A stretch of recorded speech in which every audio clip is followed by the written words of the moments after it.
Hey, raise it up, why? Raise it up. Raise it up, why? Hey, raise it up. Hey, raise it up, why? Raise it up. Hey, raise it up, why? Raise it up.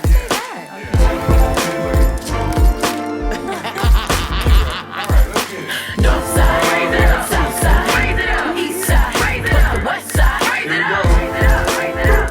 Episode Base underway. Everybody. North side, raise it up. South side, raise it up. East side, raise it up. West side, raise it up. Raise it up. Raise it up. Raise it up. Raise it up. Raise it up. Do you do baker's dozens? Well, it's October. You still have 2 more shows before the end of the year. Yes. So that means you do a baker's dozen. Every year. Yes. We're gonna wait for that. I'm using that as the intro, by the way. Hey loves, and hey loves. Welcome to another unpredictable episode of Raise It Up Why, the podcast. We are coming at you the last Thursday of October 2020 in an episode we are calling Sound Creators, the Spirit Edition. And this one is something that we've been doing. It's kind of closing out a series that we do, well, that I do in particular. I designed it specifically when I edutain, and when I mostly edutain, I'm at the 1500 Sound Academy, where we have creative learners who come from far and wide to Inglewood, California, very west, and the 1500 or Nothing crew. Shouts out to Lawrence Dobson, James Fauntleroy, and all of the rest of the boys. They so graciously allowed me to be a part of creating this school to the X-Men of creatives. So the Sound Creators series is a 4-part series that I do. Well, actually, it has a little more than that because we do an intro. Mm-hmm. That was what we did and everything. If you're watching on YouTube, you know that the cat's out of the bag, the cow's out of the barn. I just want to try something different. I'm creating. It's a creative day. Cow's out of the barn. My sister, Wendi Vaughn, is here. I know you guys said, hey, wasn't your sister on with you last time? Yes, that was my baby sister. This is my big sister. She likes everyone to know that she's 14 months my senior. I am.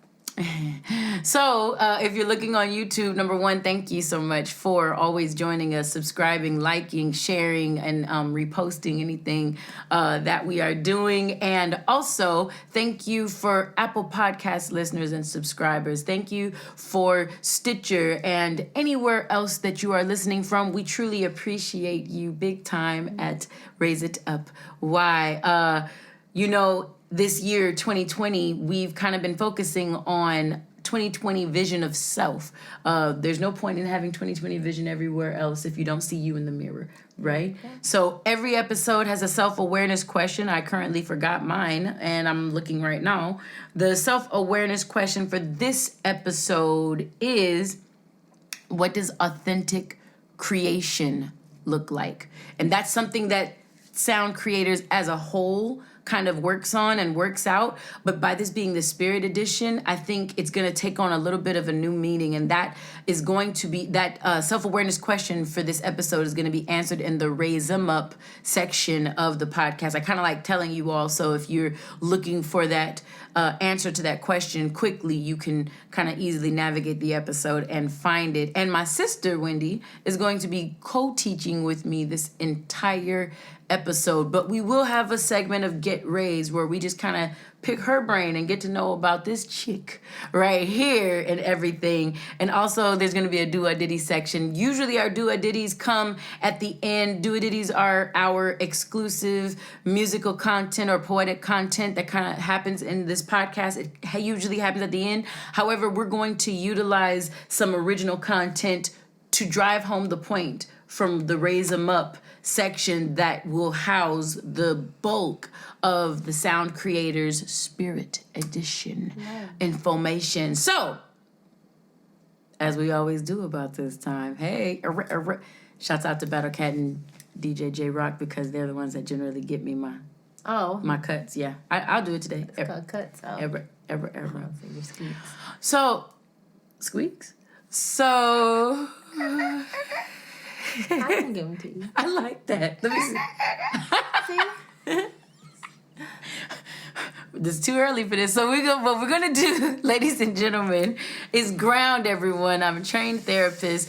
Grounding is the part of any therapeutic nonsense as of today, where you kind of separate your energetic space, where you were, your head space, where you were at all in your life before you tuned in to our platform, and before right now you receive this premium content that we've kind of cooked up for you today. So grounding simply is allowing space for you to really feel where you are so that you can receive the message that's been planned for you in any setting. You can do this. I think Abraham Hicks calls this intention setting. It's like to be present.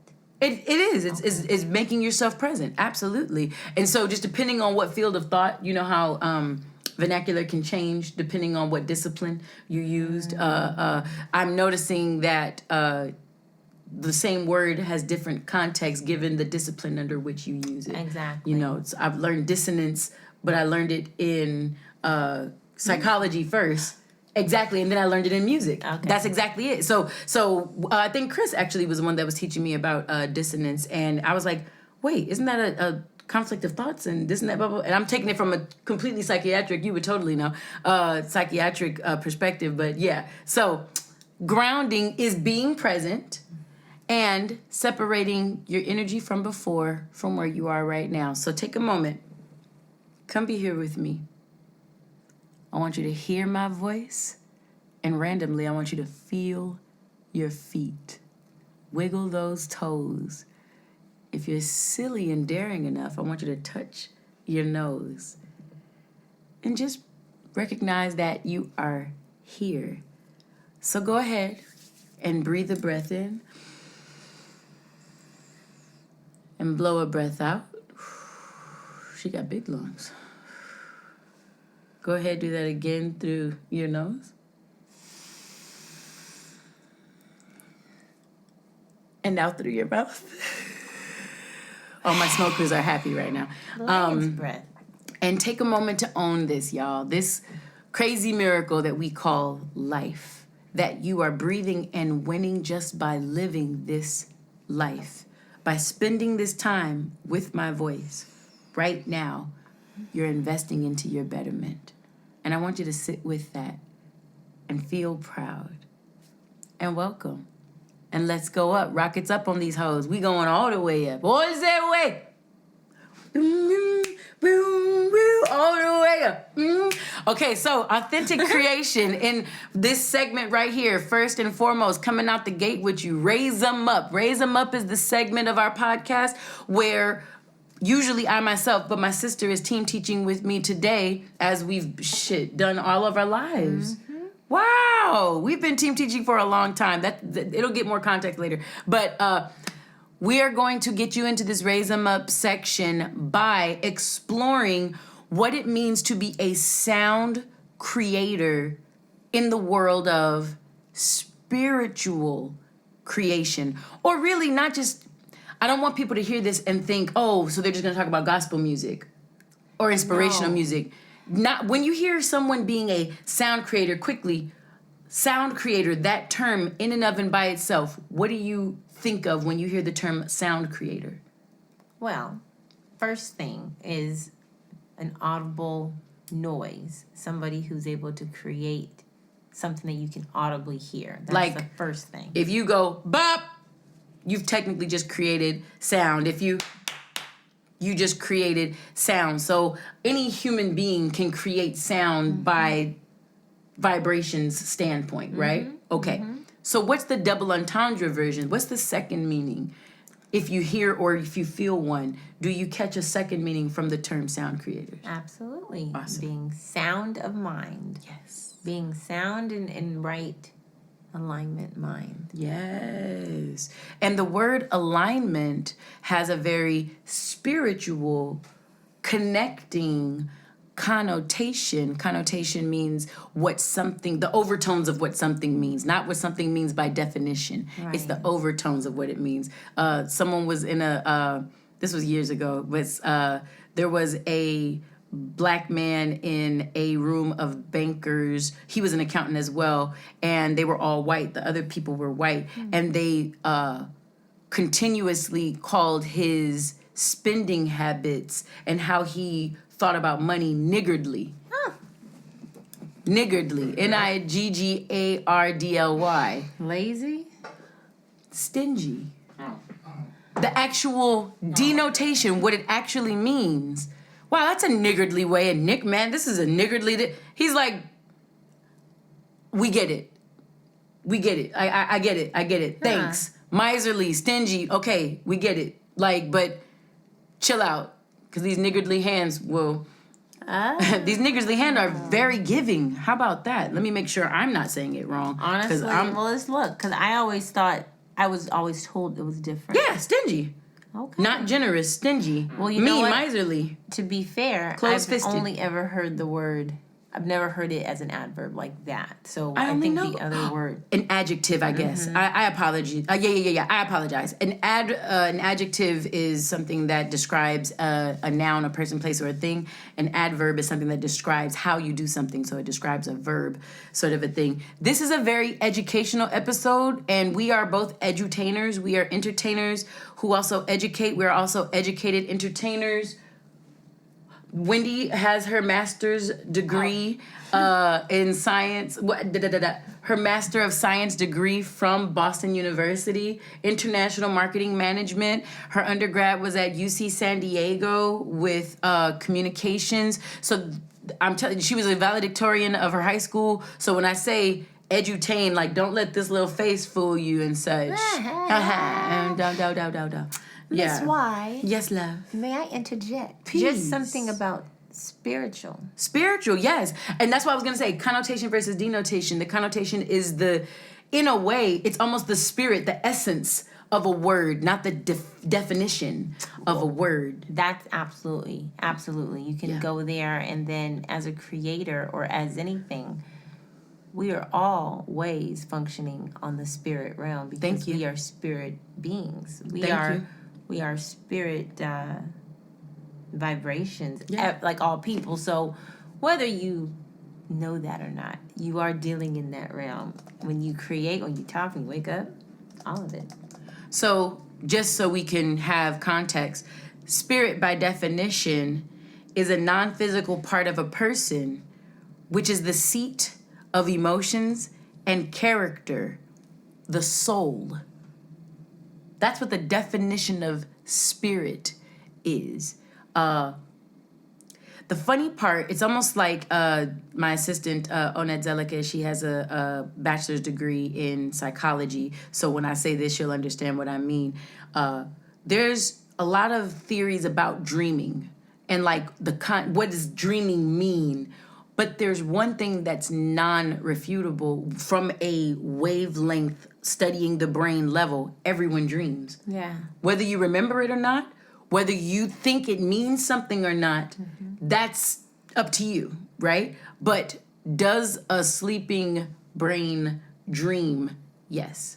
You see what I'm saying? Yeah. So bringing this back to creation and, I like to talk about connotation versus denotation and the meaning of words and how we're songwriters. Oh, yeah. We're songwriters. I'm a poet. Wendy's a poet too. Wendi was the first rapper in the family. Do we have to go there? Do you want to do that? Are you ready for that? This is a hip hop podcast. I don't know. New girl in town? Wyann. I mean, who are you? Wendi. No, that's me. You. What's that? Can you tell me? Oh, yeah. This is on our dad's CD from 98. But she wrote it in like 95 because we recorded it more in 95. But Well, you at least wrote mine. Well, I did, but we gotta go from can you tell me what are we gonna do? Can you tell me the whole world, me and you? My bad. Can you tell me what are we gonna do? Make a change so we can live in harmony forever. As I sit in my room, I start to zoom to the past, to those happy days that really made me laugh. Nowadays, things like those are hard to come by. Sitting outside can get you killed by a drive-by. The world is ending, self-destructing, eternally bleeding. Can't you hear the wind? is quietly pleading. Help me. Can't you see? Hey. Drop some knowledge on a Papa V. And our grandfather started and our playing. grandfather came in, Boom, boom, boom. right? Like, but Yes.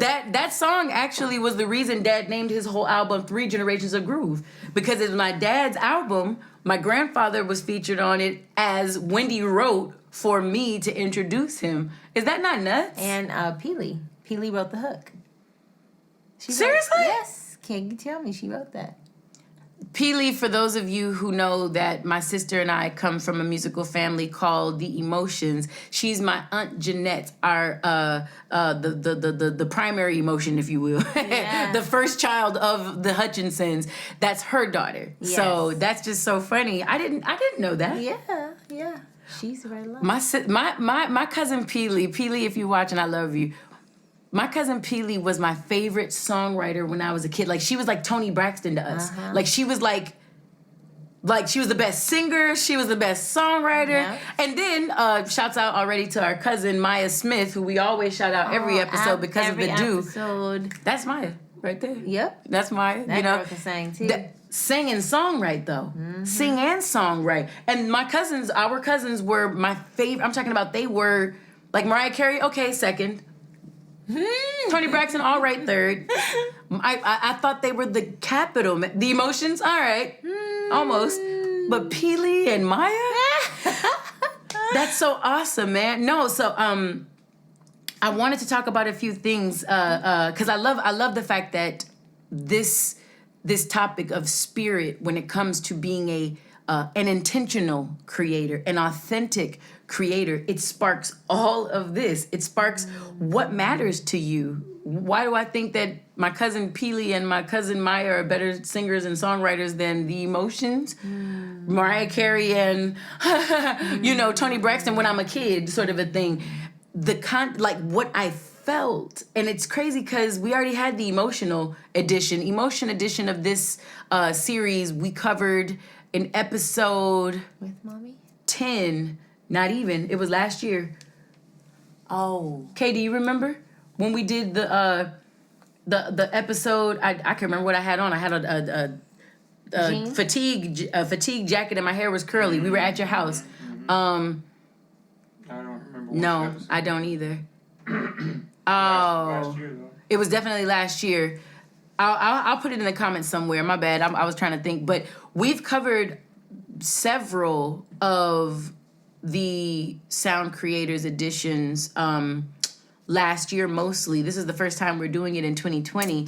But the Spirit edition, though, when I think it's the unifying factor to all of creation. Well, give me this. Give us what the other, it was 4 or The 5. physical, the mental, the emotional, the spiritual. Absolutely.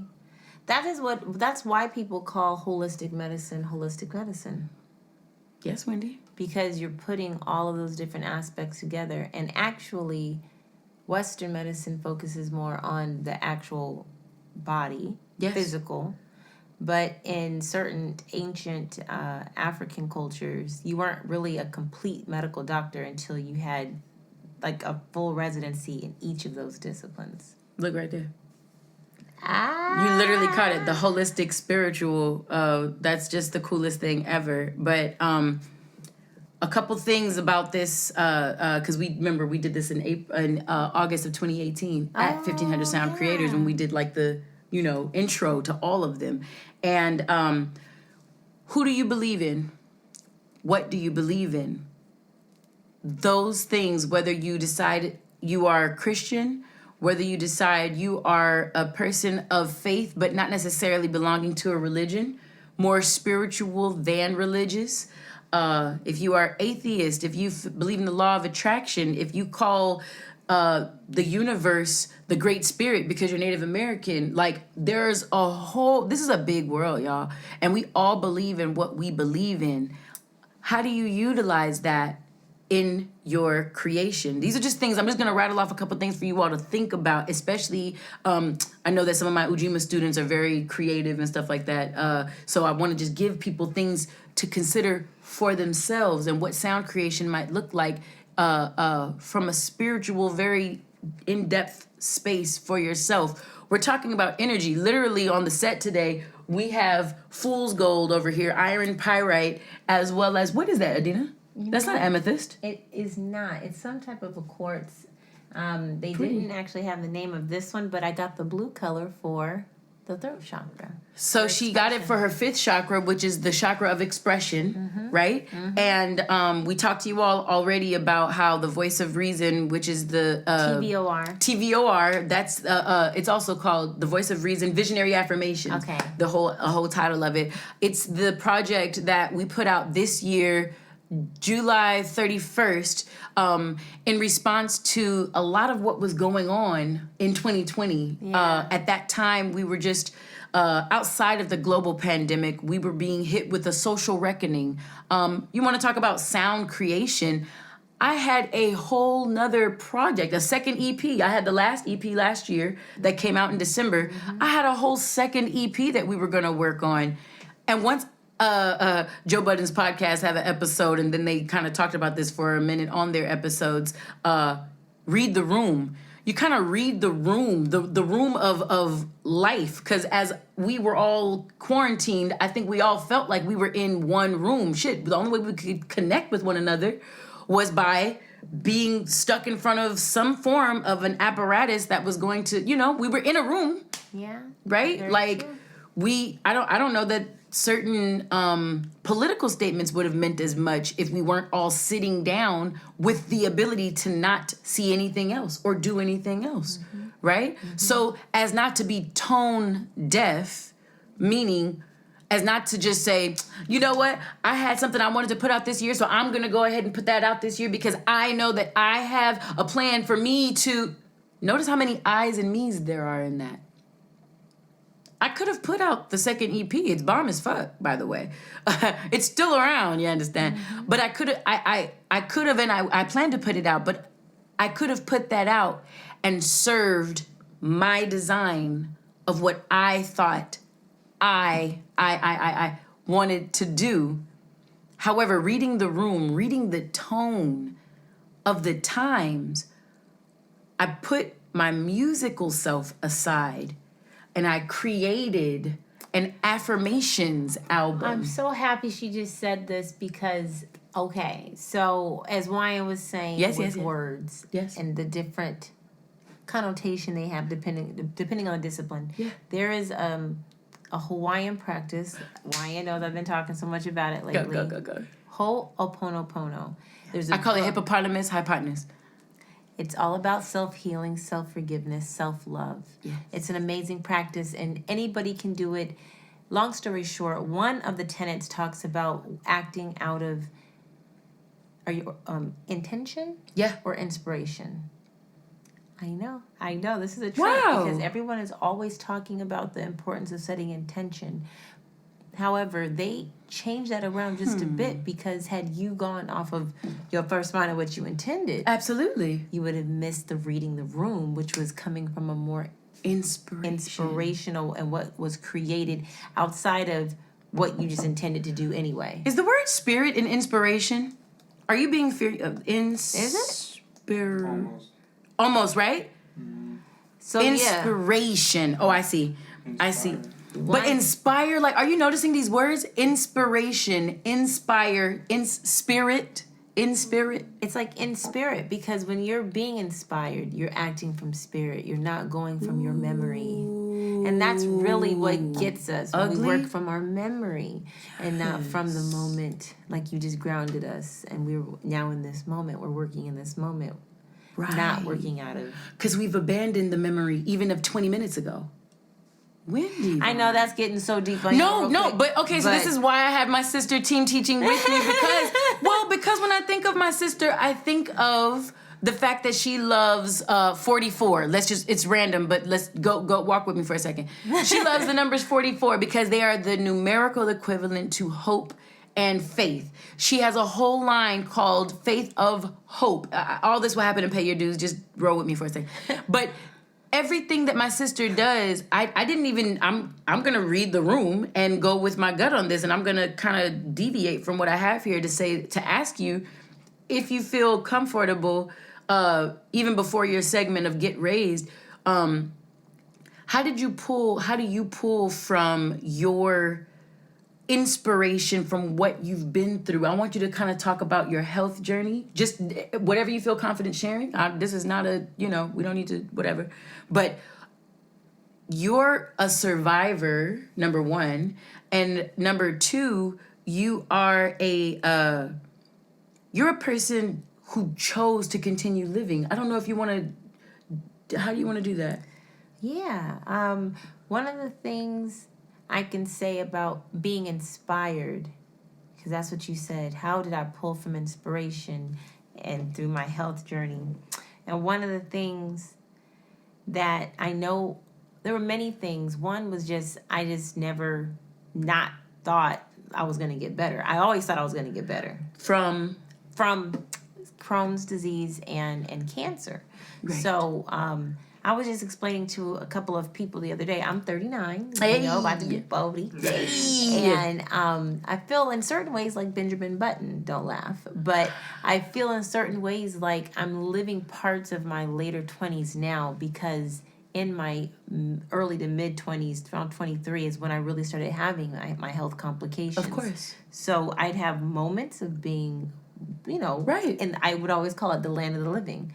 But I spent a lot Right. of time in and out of hospitals and not feeling the best and resigning to just needing to rest. Yes, really. Wendy. But what that taught me, I always say, cancer found me when I was in a cancerous state of mind. I always say that.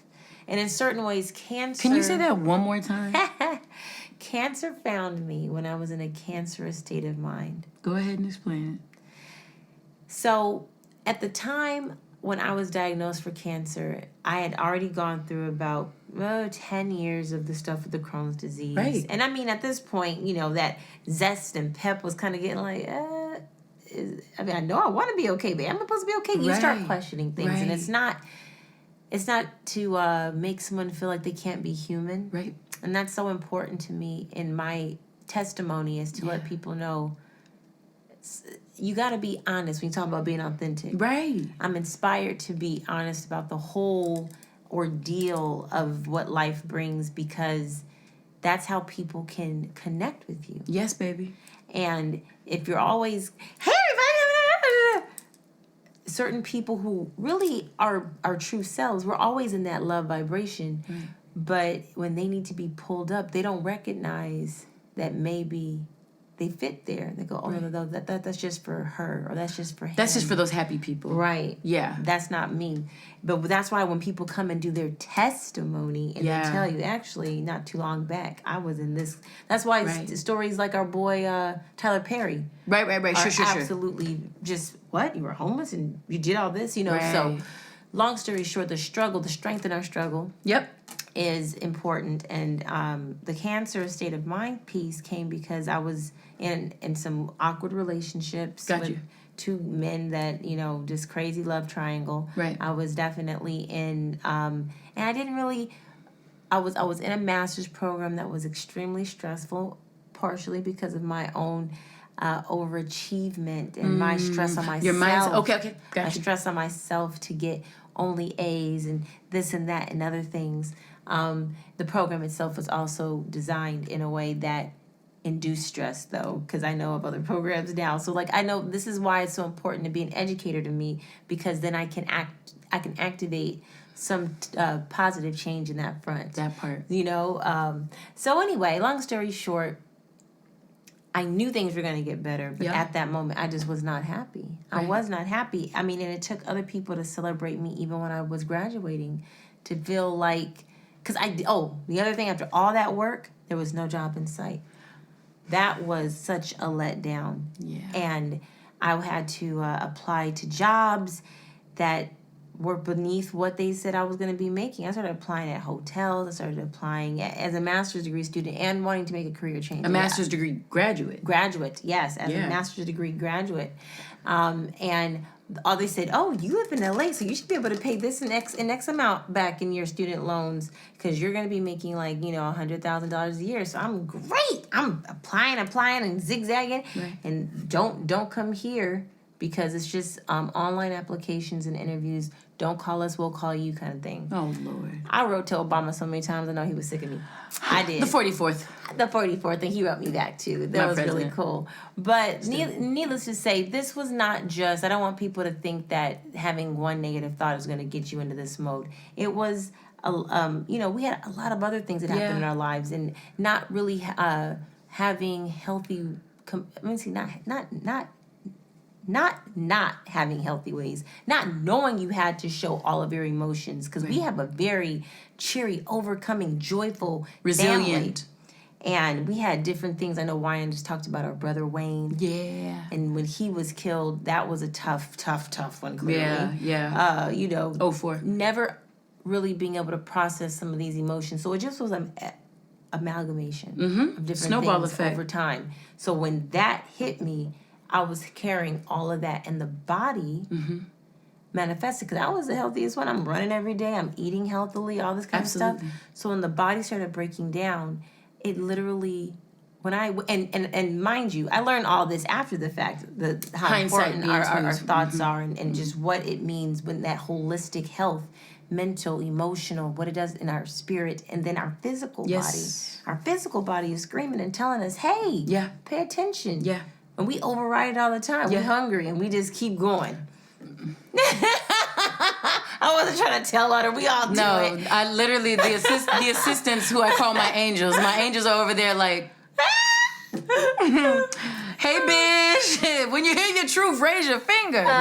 So I have learned to listen to my body and to my gut, because that is the barometer God put in us. It's our own inner transmission, just like a car.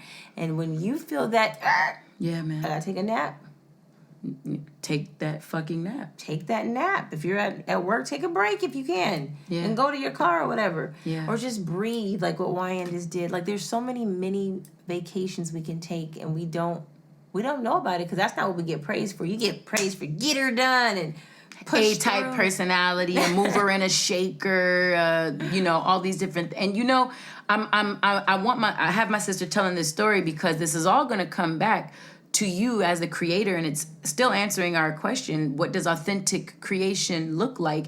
You as every individual is his or her own creator of their life, their lifestyle. So I know that we're kind of talking about music because we're in the music business and we do things like that. But every single day, whether you are a creative in the music or the entertainment realm or not, you create your day. Guess what? Your body, the way that your body looks, you created that. The thoughts that you tend to keep, you look at your timeline on social media again. You chose to follow all those people. You create that. You want to look at the emotions that you consistently feel.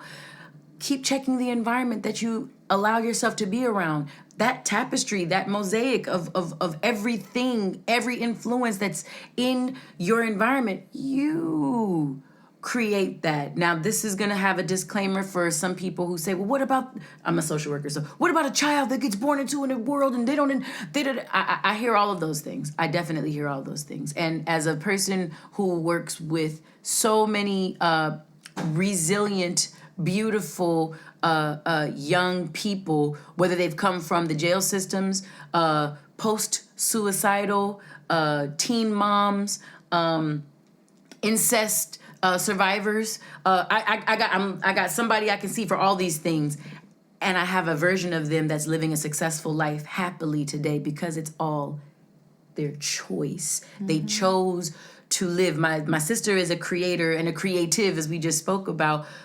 When she was feeling her lowest and least inspired and motivated to live, she literally had to make a conscious choice.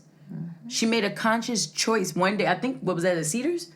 Was that the one that was the Cedars and mom and dad were kind of giving the prayers and stuff? Yeah, well, at home. But we were at home. My bad. We were at home, or they were at home. I think I was working on the pharmacy.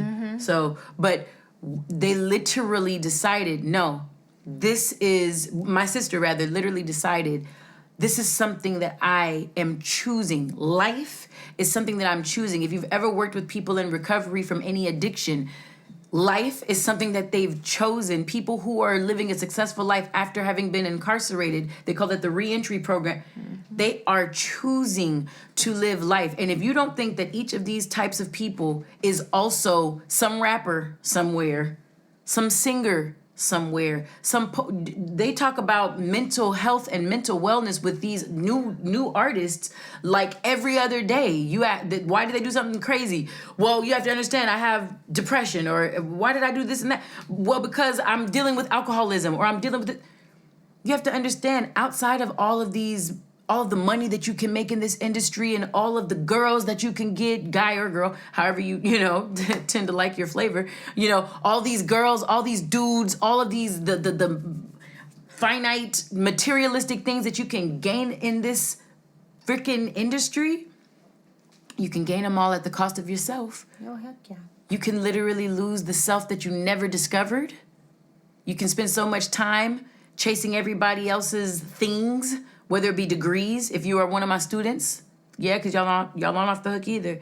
If you are a person who, I'm going to get degrees, and you come out looking for who's going to honor me now that I have $200,000 of debt and 6 degrees. Any takers? What is the Jerry Maguire? Who's coming with me? It's like, no. This is something that, so what you're saying here, for that young child or that first incident where, like you said, the responsibility factor, you do have a choice. What they say is, how do you keep, are you 52 and still talking about how you didn't have a dad at home? Right. That's what they're talking about. Right. Because you have to, at some point, my ladies and my gentlemen, you assume responsibility, or in a more resilient factor, you own your experience. Yeah. Good, bad, or in between. 1 out of every 6 women is sexually assaulted when she's a young person or whatever. And guess what? The 1 out of 6, that girl sometimes is the girl sitting directly next to you, and she still owns the success of her story. You know what I'm saying? So I'm daring any ear listening to this podcast, hearing the sounds of my sisters and my voice, dare to own your shit, my boy, or my girl, or whatever you identify as. Dare to own your victory. You're literally dormant, awaiting victory. And in my opinion, going back to the question of the day, which is, what does authentic creation look like? I think we just did an excellent job of showing you how, in the spirit of a thing, as Mom says on some of her, blessed, she does it at the beginning of Blessed, in the spirit, holistic realm of something, I need you to see that we just walked you through what you're holistically experiencing, what you experience in your soul on a, I said this on this TVOR, experience life on a molecular level. If you recognize that everything living has its own soul, each of your cells on your skin, the biggest organ on your body, it has its own soul. So when you choose to drink that water over that soda, you're honoring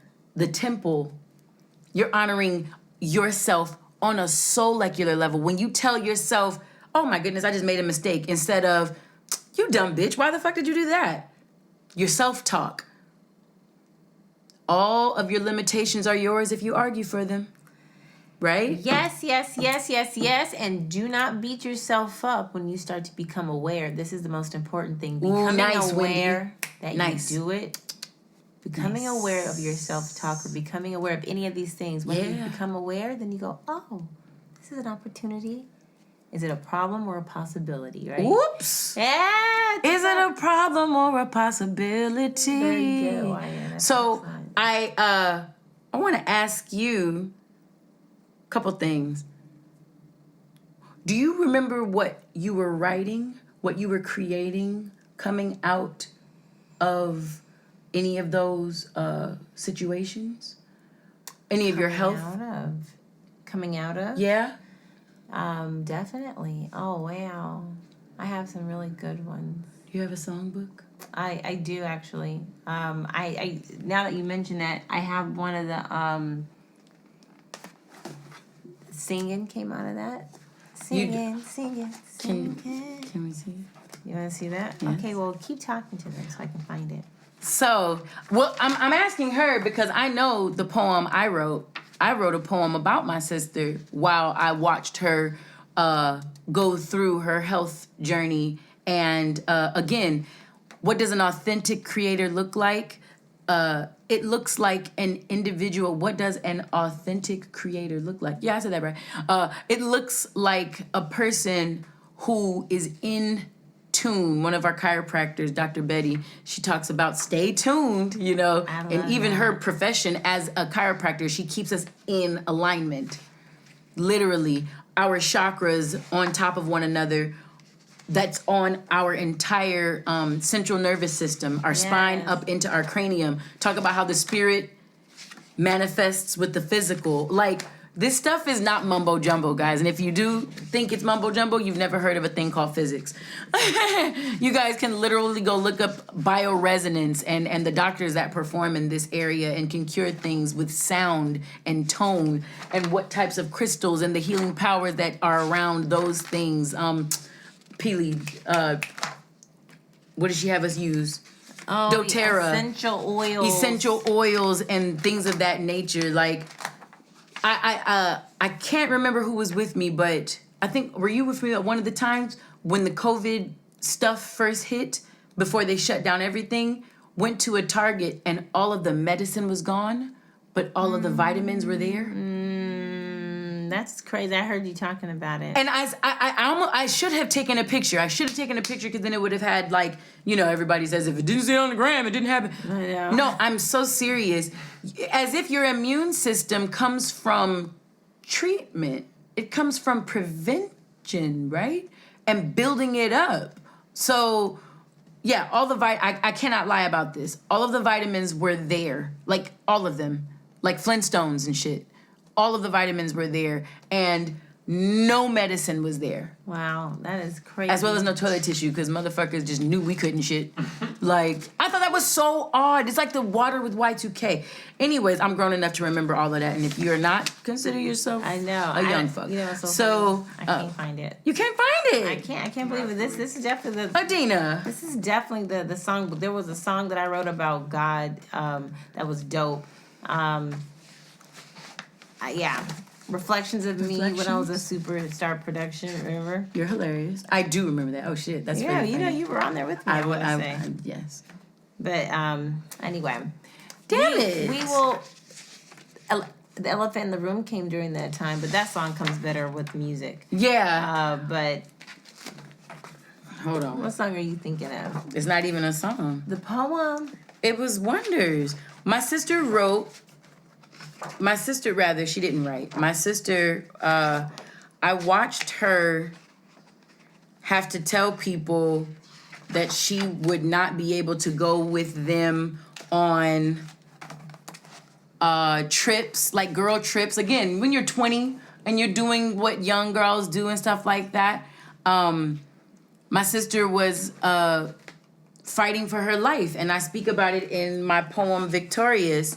And I speak like I'm Wendi, and I say, I fight my fight while no one watches. I sleep days, not nights. Clocks tick and tock in my case. I pray for work to release me. My mind, very conscious, takes breaks while some need me. I bleed through my eyes, and my laughs mask the tears. I go when friends ask, though I need to stay here, ever pushing. Stress pulling the life from my nerves. All the while, life yells at me, demanding more verbs. So I fight with the might that dims wrestlers' forces. No no's and nuh-uhs. They're killed with yeses and of courses. I triumph my pain with the promise of cure. I slaughter disdain with the same hope. Obscure? Maybe. But the possible, it tips in my favor. Positivity fills me and I savor its flavor. I courageous. I should patent and lease this sensation, this drive, these eyes that see to seek motivation. Do I tire? Of course. That's the human in me. And humans 20% of the super that's me. I win. I'm victorious. Oh! And I said that about my sister before they looked in her body and couldn't find the Crohn's. The incurable Crohn's. Right. How about that? Yeah. You talk about what your spirit do. What your spirit and what you believe you can do. Woo, Yeah. just believe and stuff like that or whatever. Yeah. So, raise them up. Authentic creation. It looks like reading the room. It looks like being inspired and not intention based. It looks like recognize. Google, shut the fuck up. It looks like this thing, yo. I thought it was on our airplane mode. I didn't think you could do it. It looks like being able to see the connection between the spirit, between the mind, and between the emotion. It looks like not confusing your persona for your person. Hello, artists. Hello, some of you who have taken so much time to build up the brand of you that you don't know the man that's you. I implore you all to remember all of these things, because some of y'all drink and smoke and tour and fuck like you've never heard of Eazy-E, like you've never seen alcoholism, like you've never heard of Nate Dogg, like you've never seen Combat Jack, like you've never seen people who have passed away from the choices they make as a human, as if their superhuman persona or the brand of you will take over more abundantly than the human of who and what you are. Please, artists, feed the soul of you. Feed the spirit of you. I love that you're catching all these M's and everybody is making songs with these M's and young ladies. Some of y'all you think that your only power in the show that you're confident is to twerk. Respect. Do what you do. Catch your quick M's. But with the way that life is going, I learned that fast money go fast, and a quick twerk and an M today, your M won't carry you 3 years from now. Hello? It seriously won't. So just make sure that everything that you're doing is worth what you're doing. One of my students told me that his mentor would ask him, is the juice worth the squeeze, kid? Hate those like dry ass limes at dad's house when you go to, and he's doing his margarita and he's talking like, with you. Yeah, boy. And he's doing like this, and you can see the white of his black knuckles. And hardly no juice coming out. Nothing. It's just the pulp starts to fray. Like the cat in the back when it's weird. But Costco limes are weak. But we love you, Costco, if you want to pay us. That's how I'm going to say that. So, in a do-I-diddy, which we usually do at the end, we're going to do now to show some different forms of creation. Okay. I want to show different forms of creation, and I want you to do the song out of this book. I think I saw you do it out of that book. Okay. So my sister embodies, in this do-I-diddy section, is 2 songs that we're going to perform and sing for you.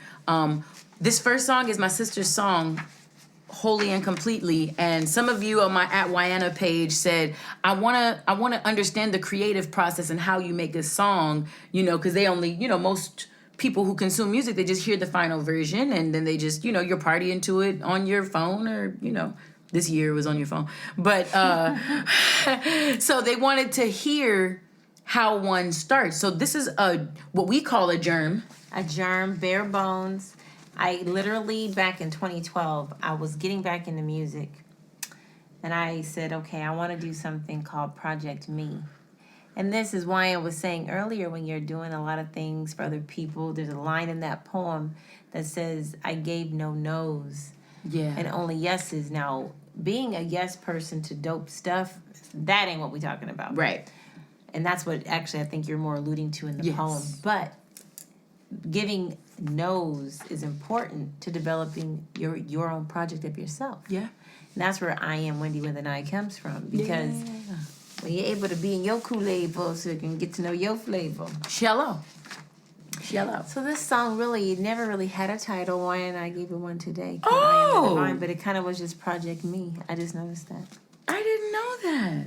I thought you said it's called I Am Not Your... I Am the Divine. I Am the Divine. Okay, so Chris is gonna listen to this and think about how it's gonna sound when he plays the guitar with it. Yes. I actually think he did a long time ago. Here we go. I am not a ratchet. I am not your girl. You're not my baby's daddy. I'm not of this world. But I live inside it. I'm not living by it. I'm not of this world.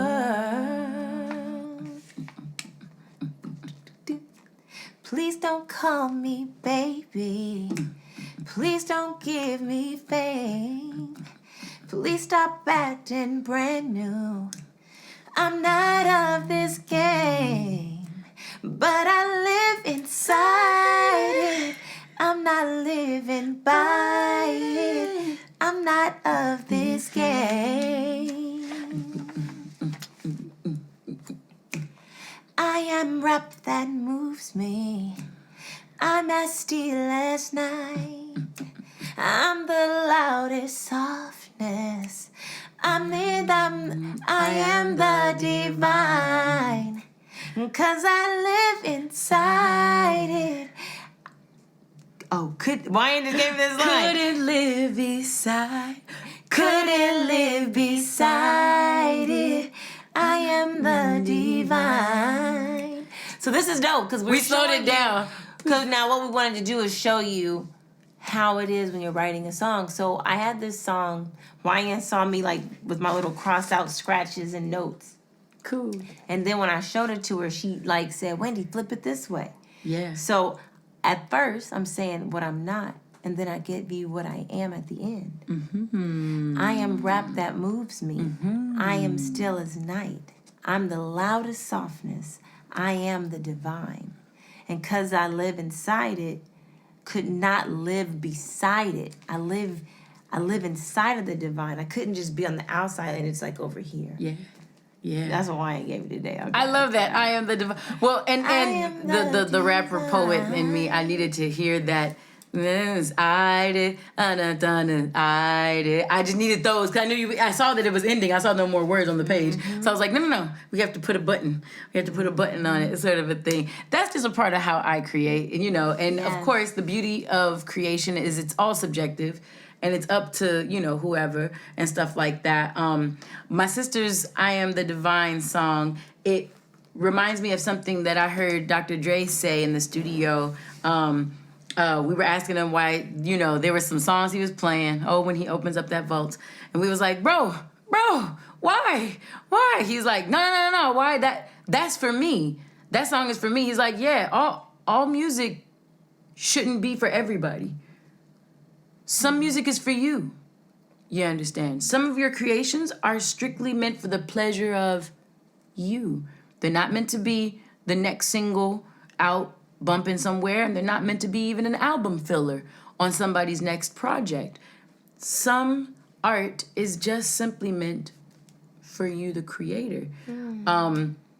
Different from that, the Grammy For Your Consideration, it's not nominated, but it's for your consideration.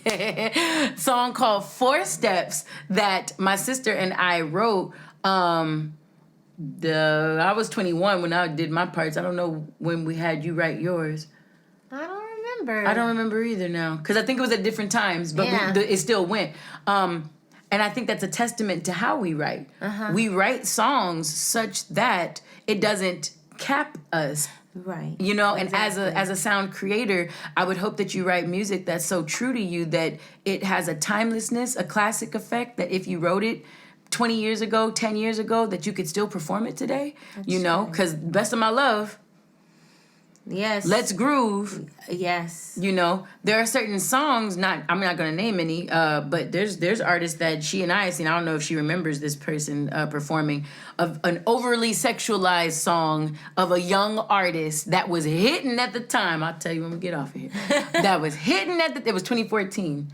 It was in the park. Don't say it if you remember. It was in the park over by Playa del Rey. Down the street from where Chloe is. Mm-hmm. And we were in that amphitheater. Mm-hmm. And after we went off, an artist went on, and we was jamming because we love their music. But then we looked like you're not even an aunt or uncle. You're like someone's grandparent now. And you're still talking about busting it wide open for a real one type content. So sometimes it's just like, hey, and if that's your vibe, that's your vibe. It just look away a little bit. But go ahead. No. No. Lyrics have afterlife. I know we always say that, yeah. Lyrics have legacy. How about that? Lyrics have legacy. And I was going to get to that in just a second. Look at the word right there. No. But I say in 4 steps, figure if you give him all that you got, you'd be stuck with a knot in your wallet. And if you loved him like there's no tomorrow, then you'd be left with sorrow in your pocket. Because with a hole in your chest, you can't give no one your best. You'd be searching the rest of your days for the love of your life. And guess what, girl? He'll be off with his wife because you've been sulking your nights away. Dad said something in another one of my things when he did the Sound Creators with us. He said, ooh, self-pity stinks. Yes. Self-pity just stinks. And what I don't think some people do, I don't think some people realize that when they choose to follow the people they follow, which keeps them in the thought process that they are, which keeps the feelings that depress, you know what I'm saying? Some people don't realize that they have a choice at their life. When they do that, they can sulk their nights away, all while the love of your life is living. Yeah. And Mr. Right tends to recognize Mrs. Right. Yeah. You know? That's true. Not Mr. Right now. No. Mr. and Mrs. Right tend to find one another. Like you said, Cancer found me in my cancerous mindset, sort of a thing. What's looking for you is what you're looking for is looking for you. DJ Pooh said that on the hip hop forum this year. He was right. He's absolutely right. And one of the things that I literally said after in 2016, I'm totally off chemo, remission, completely cancer free. Everything's getting back to normal. But that's when I had to start learning about the mental and about the emotional health. And when I realized the bearing that has on physical health and the whole connection, I literally said, I'll never be that kind of sick again. Oh, absolutely. It was like... Once you know, you know. It was like that turning point where you turned in your statistics final and you were like, is that the whole time? You know. But I was so sad. It's when you learn something, but Wyann always says this, and this is important. When you don't know something, you don't know something. Yeah. If you've never learned 2 + 2 is 4, it doesn't matter how old you are. Right. You didn't learn it yet. Right. And you shouldn't be condemned for it. That's why I educate people to what something like niggardly means. I educate you to what connotation means, because I'm not going to assume that because you're 40 and watching my podcast or listening to my podcast that I'm not going to assume shit. That's the 3rd agreement of the 4 agreements. I don't assume nothing, bro. And I used to teach basic math, so I didn't assume that people understood what addition was. You understand? Like, I'll take you all the way back there if we need to go there. Because scary math, right? Math was so scary for a lot of people. And math teaches you about relationships. And 67% of our relationships in America fail. So I get that you would be scared of math. A lot of people should be scared of math. So, I'll walk you. I'll baby step you, baby. I will baby step you and walk you. I'll 4 steps. You let him know that you woo. Okay, so going back to the idea of Real hair? I'm messing with you. And 4 steps being one of those an on-brand song, considering we wrote it when we were literally over a decade years younger, and we can sing it and perform it today and mentor any of our students. That's very true. That's very true. That's why I say it's so on brand. Oh, absolutely. For us and everything. My sister a lot does of our writing was very mature. That was one that if any critique we had, that was one of the critiques we had. On that song in particular, that's what Terrace told me. No one wants to hear 40-year-old love figured out by a 21-year-old. And he didn't. He was like, yeah, so we can pitch it to somebody else, but I don't want you to do it. And it was actually first recorded by The Emotions. Yes. And I liked the way that we... I did it. But my mom and aunties, they did it nicely as well. But it was something that, in my opinion, in their performance of it, it was like they was just doing something because they daughters and niece asked them to do it. Yeah. They didn't hold on. I feel like they embodied life. I feel like they took Life. Life is the Emotions' newest single. It's been a do-I-diddy on the show already. The version with Snoop actually was a do-I-diddy exclusive because you can't buy that one. But you can buy, download, stream Life by the Emotions that just came out in 2020. And my sister and I wrote that song alongside the composers Terrace Martin, Joseph Lineberg, and things. And we did this song and wrote this song with mom and aunties in mind, and they bodied that shit. They like that. When they sang it, I believed them. Yeah. When they did ours, I believed they were so kind to oblige their little. Okay, we'll do it. Because you know, like the little flip, like the fun. You had to be a little different. You know, but all of these things go into your authentic creation. If you are a songwriter looking to place on an artist, don't force your pen because you think your stuff is so bomb on an artist that it doesn't match with. Even if the artist is singing the shit out of it, singing the shit out of something and believing what someone is singing, those are two separate realities. Let me tell it. Who am I? You understand? But I'm just saying, let me tell it.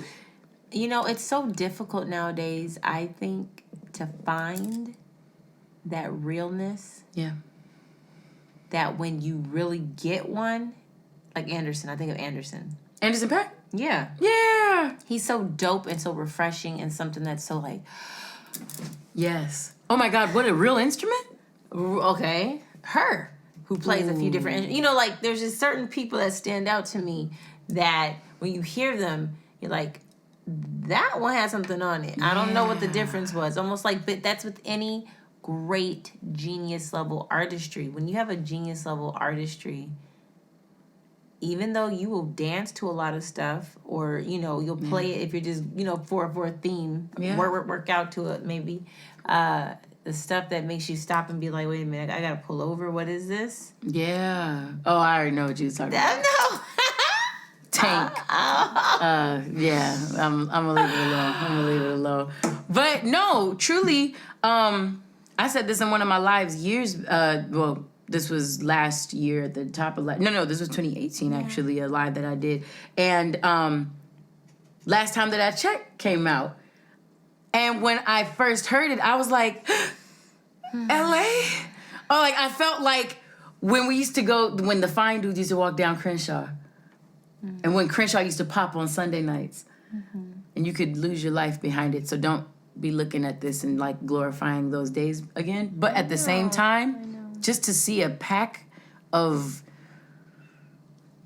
It brings, like, I know it's like you can walk to it, it's gang bang, it's awesome and stuff, but it was so authentic. Like, that sound was so authentic. It was put it this way, I love rap. I really do. And when Wyann turned me on to that song. Yes, true. She turned me on to it. True. Oh my gosh. Immediately, I bought that album I bought. She bought it. Actually, yeah. The production on that entire, it was so musical and... 1500 and nothing, shots out. Yes.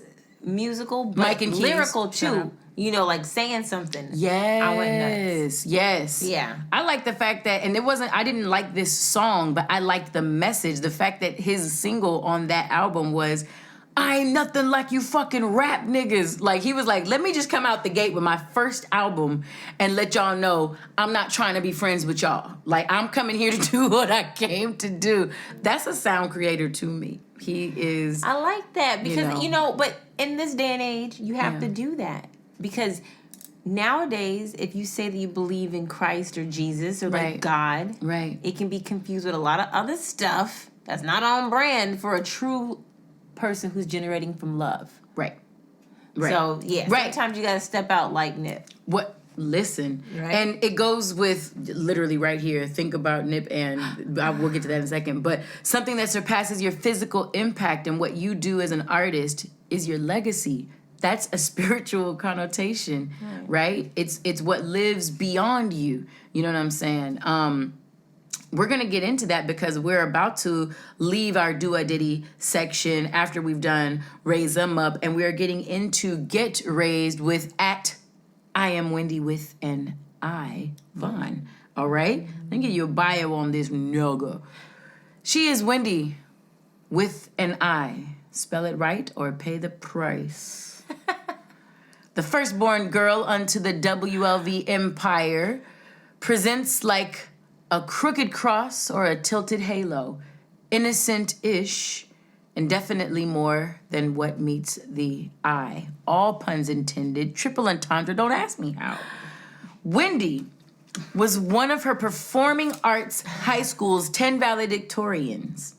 She graduated from UC San Diego semester early, and she's a naturally gifted writer, writing poems, songs, and papers that have earned the esteem of teachers, legacy acts, and brilliant songwriters alike. Being so talented so early on inspired Wendi to set high standards for herself, which was fortunate, seeing that she ended up also earning her master's degree from Boston University, despite health setbacks that could have encouraged a less determined person to quit school altogether. Wendi fights for what's right and loves extremely hard. That kind of drive led her to remain healthy from bouts with Crohn's disease. She kicked cancer's ass and even pioneered a publication that informed people of color in her community about what to eat in order to remain healthy. And songwriting, forget about it. While some in their early childhood write songs that are good enough for the ears of their near relatives only, Wendi had a song on the emotions at maybe 10 years old, and her songwriting grabbed the attention of timeless songwriters like Billy Steinberg, who penned a little classic called I See Your True Color Shining Through, as well as Madonna's Like a Virgin and Tina Turner's Look Me in the Heart. And the motherfucker named Diane Warren. If you don't know who that is, then turn this off. Listen, turn this off today, right now. Wendi currently looks to continue her discovery of self and share that process via her website, iamwendiwithani, as well as continue to make boss moves as I just wrote that today, that's why that's wrong, assistant director, I put project manager, at Cal State LA, which she wishes was Long Beach State. Ooh! Go Beach. Go She Beach. trying to get everybody in trouble. You wish my mouth was more lubricated so I could make that sound better. Stupid. Oh, So, that's funny, Wyann. the question is, who is Wendi with an I as a person and as an artist? Me? Yeah. Oh. I'm sorry, I was doing who? I know. I was trying to. Because So, you made me laugh. So who am I as a person and an artist? Yes, those are two separate answers. You can answer them. As a person, I am really intrigued with the process of things. I love process. I love cooking. I think part of it is because I love eating and cooking. We just went to this new restaurant last night, our cousin Chloe and I. Oh. Ooh, it's a bomb restaurant. I will tell you about it later. But as we were eating the different cuisine, we were both breaking down, like, what went into it? Like, how do you think they made it? And it was so fun. Like, that's fun for me. And I think that's why I like the process of learning new things, because it's extremely fun. So as a person, I really am intrigued with the process of learning how things work. I love that. And who is Wendi with an I as an artist? And as an artist, I love writing. I love writing all kinds of things, from little scripts to stories, and of course songs, and poems sometime, rap sometime. I mean, one of the first things that I literally inspired, like came out of me this year to write, was a rap to a dope beat that my man did, Carlton, and it was called Have I heard Green. this? No, remember, I kept trying to show it to you. It was green. Hot summer and a limousine. And don't ask me why I wrote a rap this year. That was probably, honestly, one of the only songs I've written this year. How interesting. It was naturally what came. I kept saying like, and you know what's funny? I was doing what you said, Dre said. Not every song is for everybody else. Something was just for you. Yeah, fuck so that. I started just naturally writing. I was like, where is this going to go? I'm not going to perform. Who's going to do this? It doesn't even make sense. Why am I writing this? But I couldn't stop writing it. Yes. So that was dope. I like that. Okay. I love that. I just learned me something. Yes, and I'm proud of that. How does Wendi with an I work as a brand, and what does that even mean? Nipsey talked about building your brand before doing your art, and that's why I think his first studio album was also his victory lap, his final lap and everything. But business couldn't discredit anything that man did. So building a brand, what is Wendi with an I as a brand, and what does that even mean? You know, I love marketing, and that's also a process thing, I believe. It's teaching, but it's teaching in very creative, fun ways.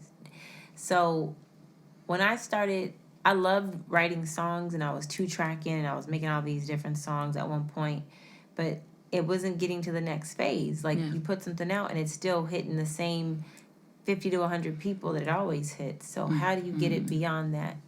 And that started the brand. But, you know, there were some other things that life brought up that had to be dealt with first. And so I guess my brand now has expanded beyond just being a singer. Yeah. And I don't say that in a derogatory way. I think in most lives, if you live long enough, you will find that you are many things. Right? So Really.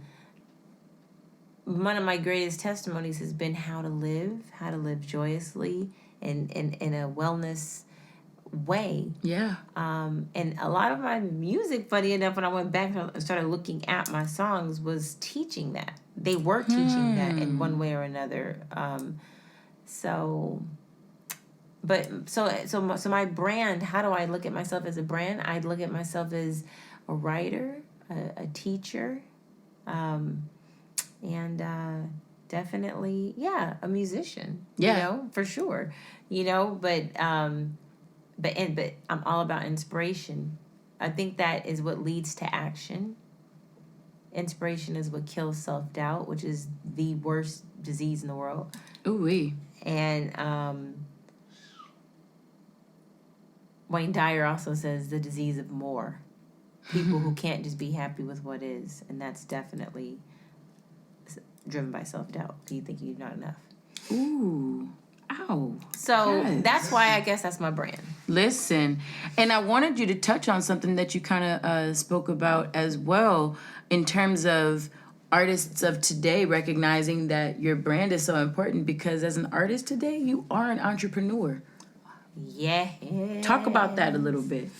Your brand is important because back in the day, they actually had 9-to-5 jobs as a musician, not just working like in like a hotel lobby, like, you know, playing piano, which is not a bad thing, y'all. I'm just saying there were jobs that were seriously creative, and well, you know, I ain't talking about what you do. I was definitely talking about, like, you know, like the piano can play its own keys. Yeah. Right. You don't even need a person there no more. Right. That's what I meant. Americana. No, America. Exactly. Thank you. So, but what I'm saying, back in the day, they had these huge, like Motown. Yeah. They had on staff producers, right? People who played with many people, and they were having fun. They were like making a livelihood, and they had a set schedule. And then when technology basically, and you know, just over time, changed how music was done and how record companies were set up, and just the whole nine, and it became so much more individualized. It was great, because now people had the ability to create their own way. But they didn't have the discipline. They didn't have the money. They didn't have... You're creating your own way. And at the very forefront, you're investing in yourself. You're not making money now as a startup record label. No. Or a startup artist or anything. No. Even some artists that have been doing it for 7 years or 8 years or 10 years. Before you get to that point where you're really sustaining, you know? So I want to say to all of our artists out there and entrepreneurs, a part of being realizing you're an entrepreneur if you're choosing this creative path for real. Yeah. And then your spiritual, which is the whole topic of this particular sound creators. Yeah. Your spiritual mind has to be aligned. You can't allow yourself to, even more so because you don't have the team. The team is really mostly times you. Yeah. The other word, solopreneur. That's what some people call the whole entrepreneur thing because you're really moving solo for a minute and, until. Yeah. So it takes a minute for your tribe to find you. It takes a minute for your tribe to find you. Right. The like-mindedness of, especially in the world of creators and stuff like that. I think back to some of the up and coming artists who are no longer up and coming by any stretch that we've known, and the manager that needed to be in the picture with the artist, or the light person that also needed to be, a part of the vibe. Ha ha ha. It's like, you don't really want to be a light person. You're doing this waiting on the come up for the next space or the next position or the next role here. I'm happy that you have such ambition, but find a different gravy train. That's what I would suggest to some of those individuals. But yes, that is what you Win. call energy management. I heard someone say that the other day, and they said time management we always talk about, but you gotta know how to manage your energy. Oops. I was like, that's killer. And being able to recognize those kind of people, energy management. Energy management. Mm-hmm. We had a whole episode with Warren on time management. Mm-hmm. Energy management. Yes, that I'm almost not in this episode anymore. I'm like, my brain just, wait, what? Like, I love that. We lost an auntie. Mm-hmm. We lost an auntie from the emotions, our Aunt Pamela Hutchinson.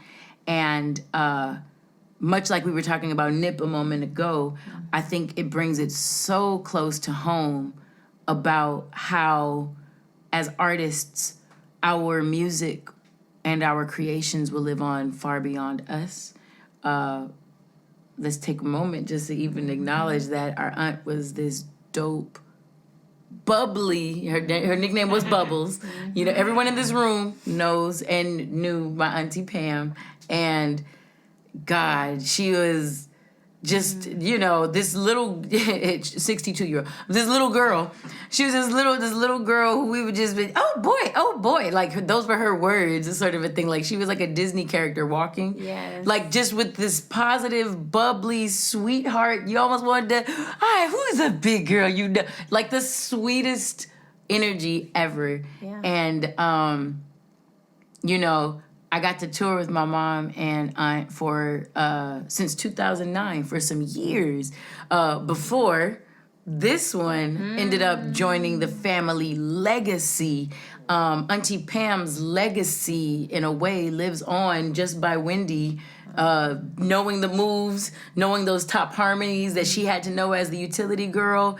The first time we ever did a Sound Creators at all, Auntie Pam was there. At 1500 Sound Academy, doing this beautiful harmony, talking about how she was the utility girl and everything. And I wanted to ask you, what does carrying on the emotions legacy mean to you as I Am Wendy with an I?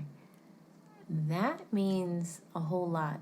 It really does. It means, when they ask, I remember some of the questions when we were teaching like career exploration and stuff with our students. They were like, what are you willing to do, to sacrifice, to give up, or whatever, for things that you want? And I know that when it comes to my family and the legacy, because I've noticed this a long time ago, music and family were kind of interchangeable for our family. Yeah. And so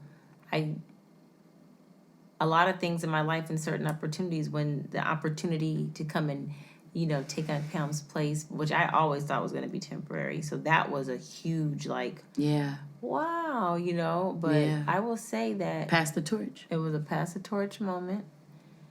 And I want to do it complete justice. And as far as I Am Wendy with an I, Wyann always says it takes two to know one. My family has been a huge, humongous part of my development, who I am. Yeah. I love them dearly. Yeah. And I don't, I almost don't know where, at one point I almost didn't know where that ended and began. Mm-hmm.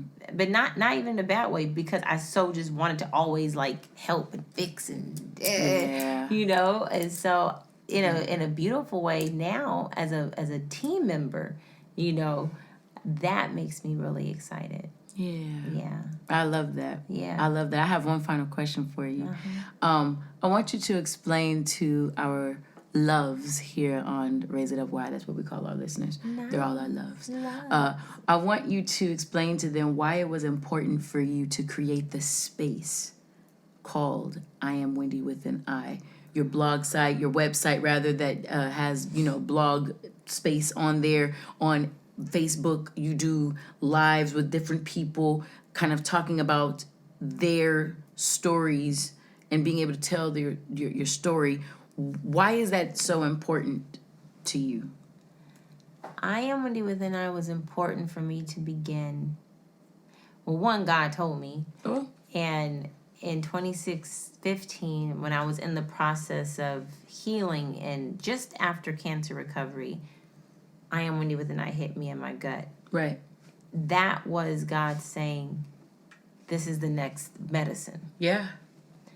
And this is why self-love is so important, because self-love is, if the capacity of which you can love yourself is the capacity of which you can love anybody else. Yes.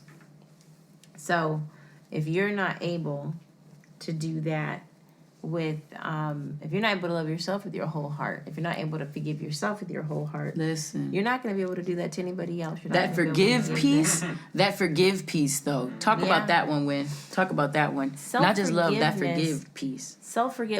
Self-love is the big umbrella. Self-forgiveness is a piece of that, which Hello. a lot of people don't realize.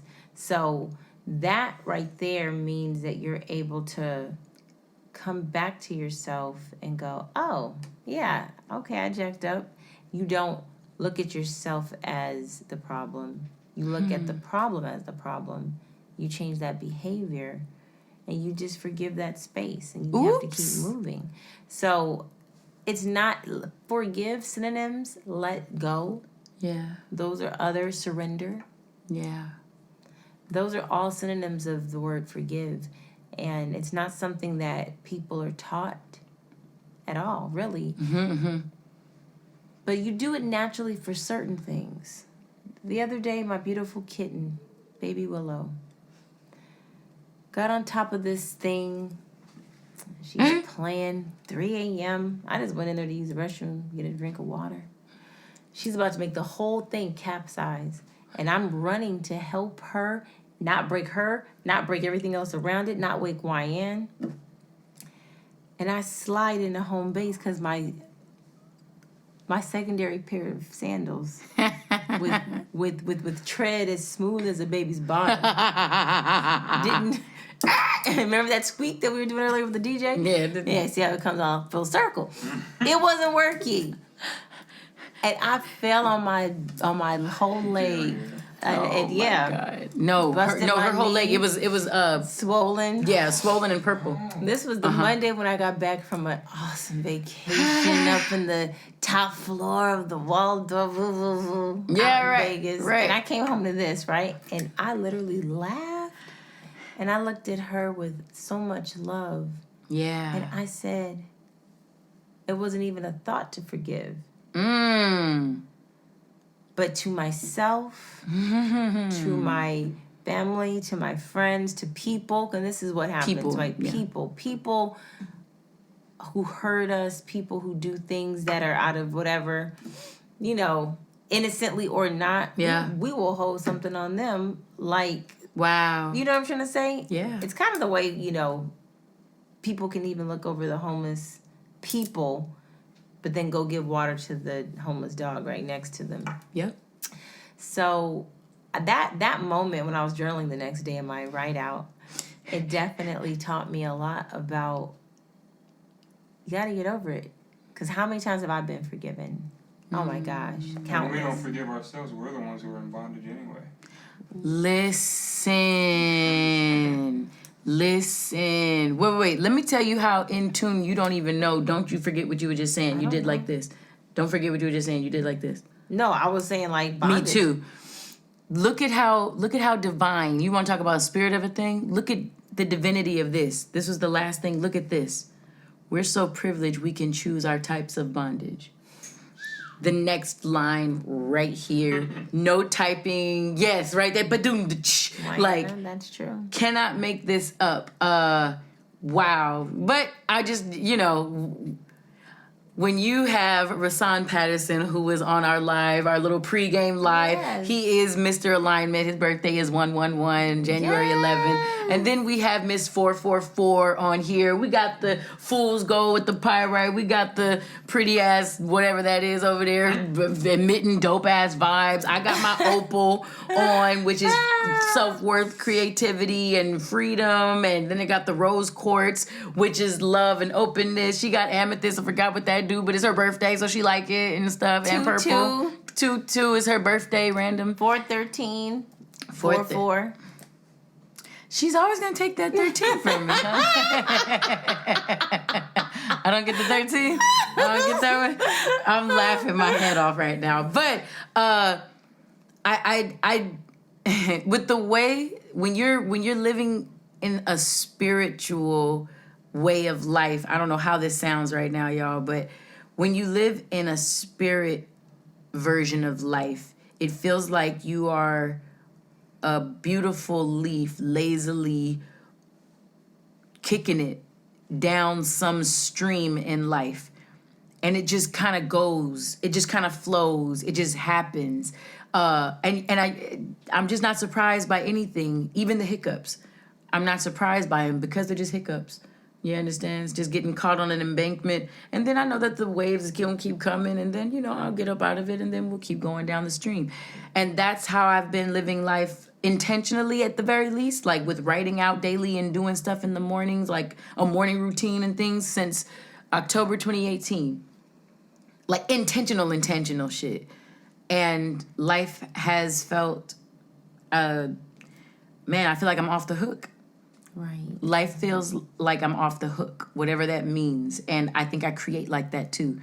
I love how I sound. I don't even want to tell you what some individuals have attempted to tell me about my artistry. I'm going to tell one story, actually. I'm going to tell one story, then we're going to go to the Wyann's Words of Wisdom. True story, Wyann 21, the same year I wrote First Step, same time. Skip Scarborough just passed. Okay. Skip Scarborough wrote, "You Want My Love and You Can't Deny." For Earth, Wind, and Fire, that song is called Can't Hide Love. He wrote, "You wondering if, boom, boom, boom, boom, boom, boom, I care about ya." That's Don't Ask My Neighbors for the Emotions, the song that I lead. Ironically, both of those songs I generally do for our gigs, as the 3 generations of groove and stuff like that. So Skip, first time I ever met Skip Scarborough, he told me, I should have been your daddy, right? I've had a few people tell me that in my life. And I'm a daddy's girl, so it's always kind of weird, like, Wyann Vaughn. So, he loved my mom, but instead of loving her that way, he just ended up having a supreme respect for her. And Skip Scarborough, such a dope songwriter, man, and he had passed. And the first gig that we did without him being on Earth physically, was at the Conga Room when it was on Wilshire and La Brea, over on that side, Miracle Mile side. That was 21? Yes. And so I go up, and we're up there, we're doing some gig or whatever. I'd come from Long Beach State. I was there. I was attending there, but I'd gotten done night class, whatever. Came up, parked, got in, and it was time for me to go on stage because Dad and them was already on stage. So they play bum, bum, bum, bum, So I get up there and I sing my heart out. And at the end of words, and I'm, it's for you, Skip, this for you, this for you, this for you, Skip. You know, and I'm singing right out to it and everything. And thump, thump, thump, thump. And it was the end of the night. Thank you, guys, blah, blah, blah, blah. Clap, clap, clap, clap, clap. I'm coming off stage. An older white gentleman comes up and he kind of gives me one of these like, and I was like, oh, okay, impressionable young 21-year-old Wyann. I'm still that young and impressionable kind of. But anyways, he does one of these. I'm like, okay. And I go over to him and he gives me a note in my ear and says, leave the legendary songs to the legends. And he like does one of those and kind of keeps on going. And I'm like, oh, okay. Wow. Okay. All right. Cool. Young artist, young in my artistry. So I'm like, I've sung the songs for how many gigs? And I'm like, I've never heard that feedback. Okay. My bad. Walking into VIP, which is where we all were. Who's in the back of the VIP area? Him? Maurice White.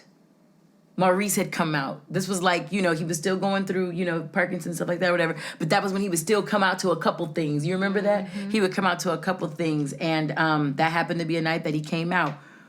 And he stood up and did one of these. And at this point, I'm shell-shocked. Like, fuck, is he about to tell me I oversang his song, bro? Like, so I walk over with, like, some slumped shoulders, though.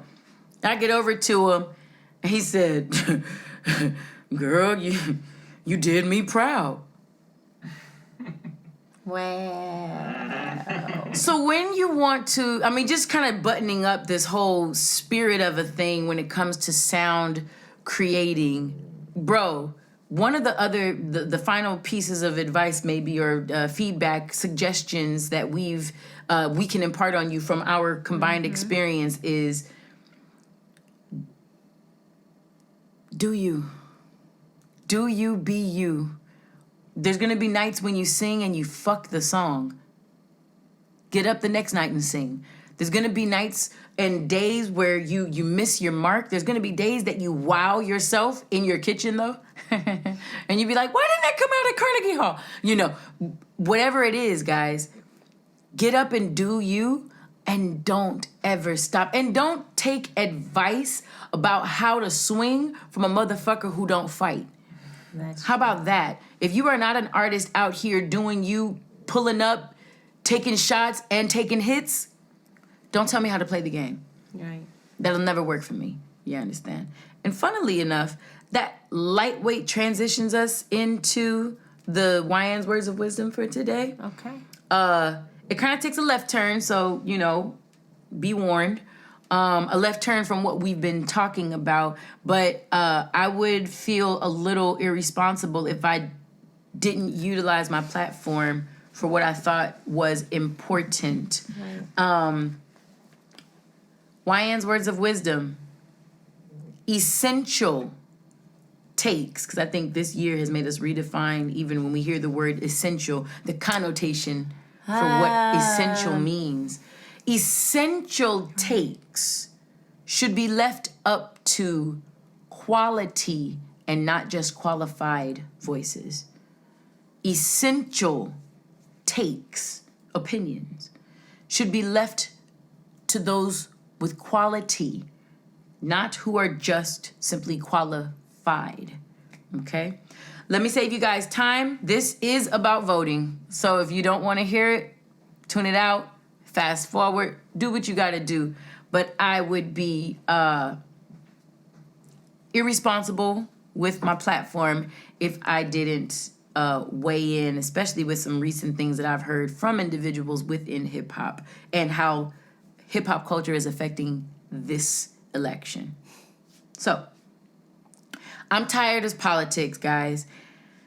And I want to tell y'all up front, if you want to skip, I respect it. Because I damn near don't want to say the words that I've just written here for my Wyann's Words of Wisdom. However, the only reason I'm following through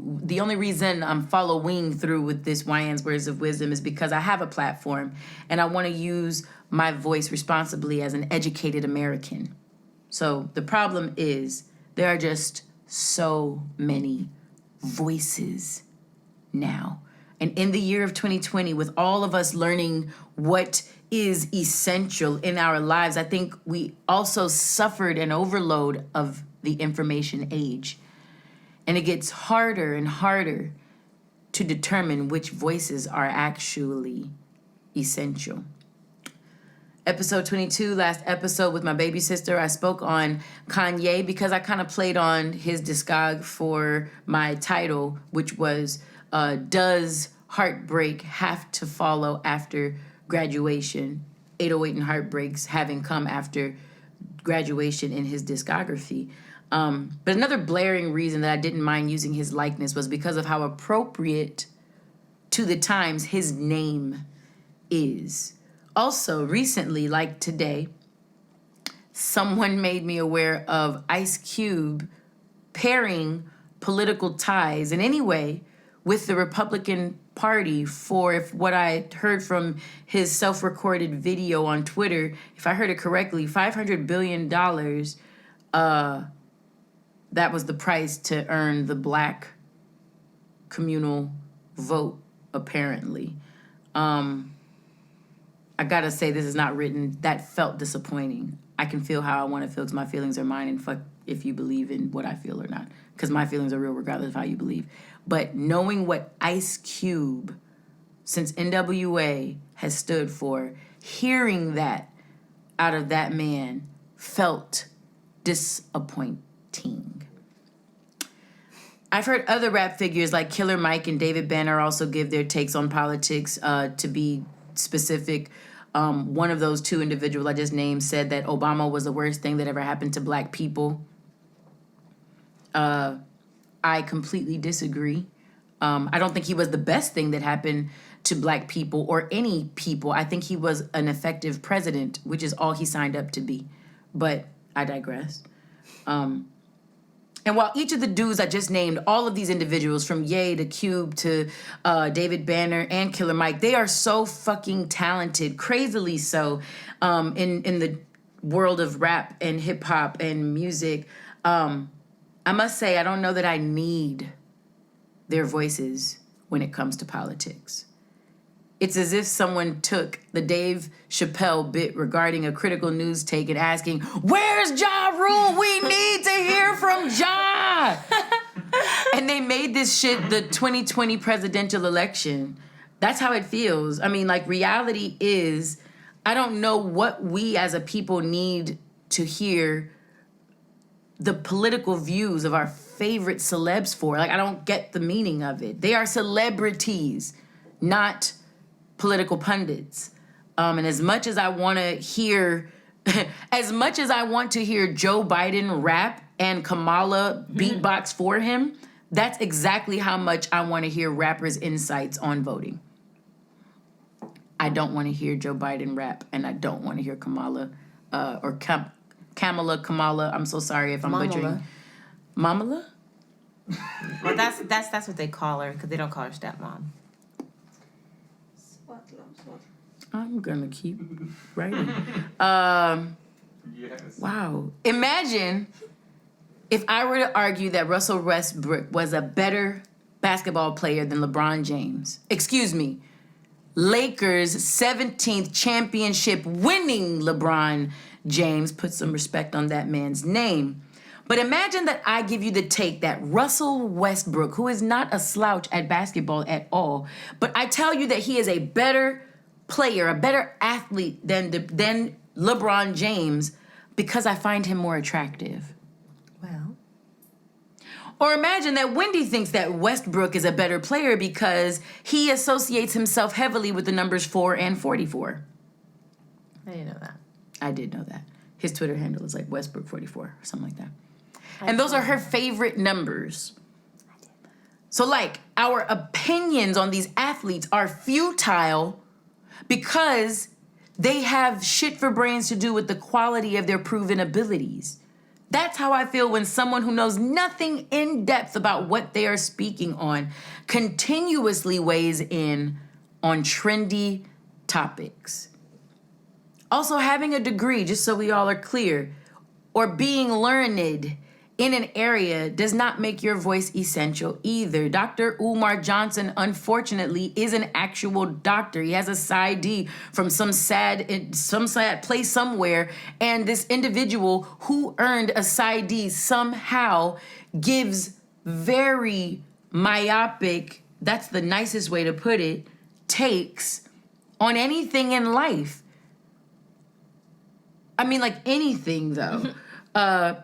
Taking an ounce of knowledge regarding a topic and delivering a ton of commentary is asininity at its best. I mean, like, asinine, like, to the 10th power.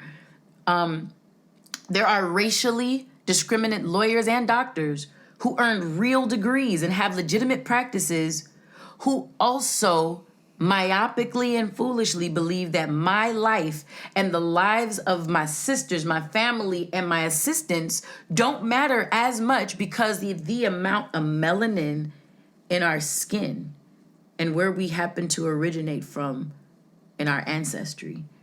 Like, bro, I hope you guys are hearing what I'm saying. Essential takes need to come from quality and not just qualified voices. Remember that in this voting time when everybody looks to seemingly hear from somebody before they would cast something like a vote or register to vote. Personally, I took one class on political science, and yes, I earned an A, and I kept it pushing. That is the extent of my knowledge in political affairs. Sadly, it's still probably more than half the folks I just named in this segment of Wyann's Words of Wisdom. So I can tell you this. I can tell you that I think voting matters because it's the way our system has been set up to get shit accomplished. I can tell you that if voting didn't matter, I don't think people would be so quick to strip a black man of the right to vote when they remove him from society and put him in jail. And if voting didn't matter, I don't think that there would be so many tricks to suppress votership, like the working class having to still go to work on the day that the polls are open. Why is voting not a whole national holiday? Do you not maybe think of this somehow? That the voting rights of the civil rights era all have an expiration date and that it has to keep getting extended every few years. Did you know that? I don't know. I think telling the exact people that Ice Cube has always stood up for, Black Americans who are descendants of slaves, his words, I think telling those people that their vote doesn't matter is what's keeping us looking for a savior. Whether that savior is a political party, a public figure, or who the fuck ever. If you believe in COINTELPRO, it was called the Messiah Complex there. And it's been referred to as that from supposedly black people's need to, as sheep, flock to the voice of someone that they could trust. A pastor, a celebrity, a political figure, or maybe a political party, whoever they believe can save them. Oh, come save me. Because that's what we as Black Americans tend to always need, saving. I was taught education liberates my mind. My grandfather, who was born in 1915 in a racist South, told me to get all the education I could so that no one could ever enslave me. My first single out in 2019, Wake Up, talks about my granddad. He pointed to his temple and said it real simple. The only thing they can never take from you is your mental. That talk, this is a house that we inherited from our grandparents. That talk happened over the furnace in that room. I can't make this shit up, bro. A man who didn't get into middle school, I don't know that he passed the 6th grade, told me, get my education so they can't enslave my mind. I vote because people who never met me died to give me the privilege of choosing not to vote if I wanted to. I vote because people have lives and livelihoods at stake. Whether I do or I don't, I vote because I own my fucking shit. And I don't make other people responsible for what happens to my students, my future kids if I have them, my health care as a woman. I've had a doctor tell me that I couldn't get something done because he didn't feel I was a good candidate to have something that I requested done, and I pay for my premium every month, and he works for me. I vote because it's the way that shit gets done. I can only encourage you all to do what feels right to you. But if you want to learn this stuff on your own, reading 6 books about it doesn't make you a quality voice. Hell, earning a degree about it with no context to the people that are in politics or who are affected by the politics does not make you a quality voice. Having a holistic approach to why we do this voting thing. Seeking out help from individuals who don't only know what the fuck they're talking about when it comes to politics, but actually care about the people that it affects. Those might be the types of insights that you need to look out for. And to my West Coast legend, Ice Cube, who I fuck with regardless, because I choose to fuck with you regardless, because I think that your heart is in the right place. Looking at that video hurt. And from legend to becoming legend, I must say, throwing out the figure 500 billion as if that buys our vote or buys your endorsement of them. You never said anything positive on the Republican Party, but you did say something negative about Joe Biden and Kamala Harris. And I play with words. And I understand mass marketing and media. And I understand what's being said even when things aren't being said. I have to let you know, legend to becoming legend, it's a little disappointing and a lot of disheartening. From a Black American descendant of a slave, I just wanted to let you know. Figures don't buy us. Nothing buys any of us. And because you can have a talk with a political party and they shift a couple words around and throw money at you, that sounds like a fucking stripper to me. Or it sounds like you're being bought, which sounds again like slavery. The fuck? I heard it's called the platinum package. You mean platinum like chains? Like platinum like the plaques that they give artists instead of their fucking royalties? That's weird. And you play with words, sir. You know words. I don't know. Maybe think about that and how you continue to advocate for us Black Americans, descendants of slaves. Respectfully, sir. And those are my words of wisdom for today. And before I go...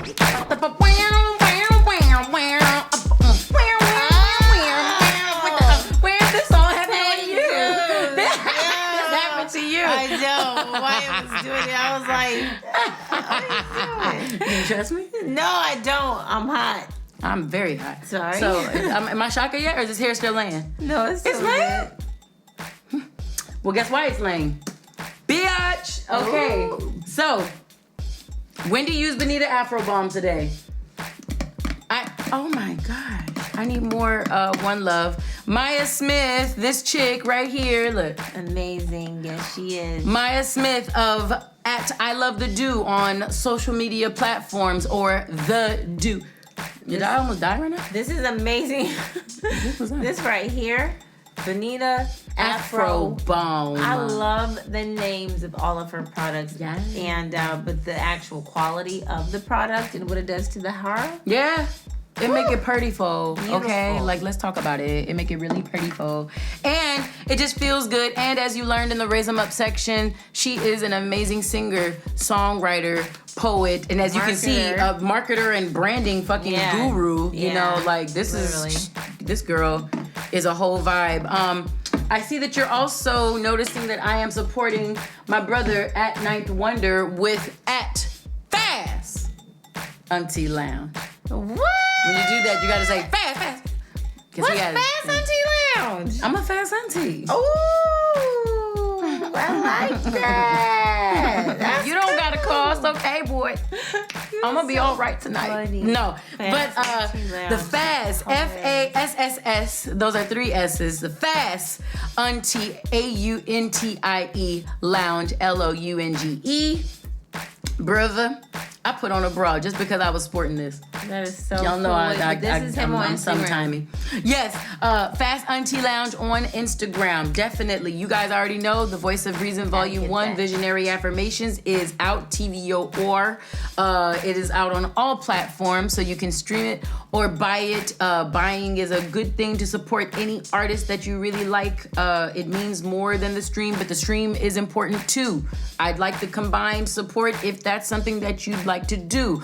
Also, when we talked about 4 steps, hashtag YNEP, we had a few places for nominations, and I felt really, really happy and accomplished that you guys really upped your intake of 4 steps. Yes. It's literally got a star next to it, and for the first time, like, New Page does not have a star next to it. That's the only one with the star. Like, people like went out and you guys hella supported that, and I really, really, really appreciate you for the hella streams of it.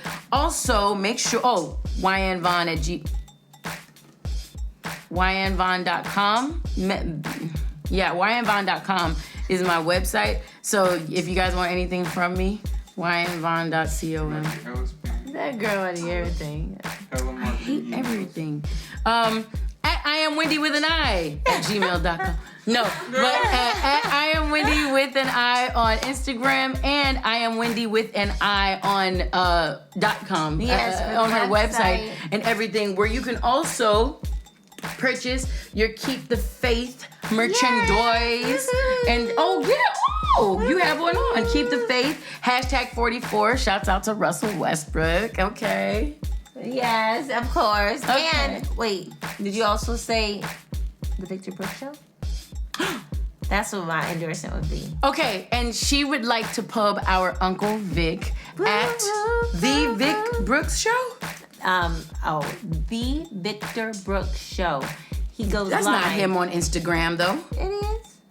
But I think he has underscores. At the Victor Brooks _show. I believe that's how it pops. Oh, yes, I believe that's how it pops up. Okay. And so what I will say is you can catch us live every Sunday at 1 p.m. on his exact same hashtag or at the Victor Brooks Show on Facebook Live. Those are his shows, and I am one of his co-producers. We have a great time there. Come check us out. Yeah, the Victor Brooks Show. The _Victor _Brooks _show. Okay, so it I is wanted to make sure. Okay, very that's on good. Instagram. And also he, like Wendy said, on Facebook. Every Sunday, 1:00. Every Sunday, 1 o'clock. This next Sunday, funny enough, Billy Paul's wife. And you just talked about Wake Up. I just told her about Wake Up, and then you mentioned it today. So Billy that's why Paul, I was last time I wondering. saw him was right before Thanksgiving 2015. And his last words to me was, "Take care of your auntie." Talking about Auntie Pam. Oh, Is that not effing crazy? wow. I can't make that up. He literally did. You taking care of my girls? All right, now you take care. Now see that one right there? Take care of that girl right there. She was across the table from me at the Hershey's lounge, or the Hershey's. The one with the cookies? They did have cookies. But that hotel, it smells so good. Have you been? Oh, isn't it called the Hershey's something, right? It's called the Hershey's, not lounge. It's whatever it's called. It smells amazing in there. They leave kisses on your pillow. Oh. I I love you, Hershey's. Sponsor me. So, no, don't sponsor me. I will eat all your shit, I swear. No, do not, because that means I'm giving everything to Chris, and Chris can't take that. No. That's a lot of pressure on him. A lot of any dates coming up? Well, vote. November 3. You can vote early. We voted last week. Yes. We literally voted, if you've already been registered. If you've already been registered. Mm-hmm. I heard something on one of Joe Budden. Joe Budden has a whole network now, and he has a podcast of 3 ladies called See the Thing Is. I love that name. And these beautiful ladies reported that I love everything that the NBA has done with everything Black Lives Matter and all the attention that we've gotten. I really, really respect, what is his name? Adam Silverstein, or I think that's his name. Don't quote me. But did you know that about 51 or 54, I can't remember the figure now, but 50 and up % of the league is not registered to vote? No. Do you know that this will be Shaquille O'Neal's first freaking voting in this year? He has a doctorate? So, you know what? This has been another intense and authentic and amazing episode of Raise It Up Why. Everything that we said here today was said with love, but these are the words that we use, and I don't take nothing back. I stand behind everything I ever write or say. So, but it's said with love. You underdig that? Thank you to my beautiful guest, the alluring and beautiful sister of mine. I am Wendi with an I Vaughn. Yes. And as always, per the usual, stay real.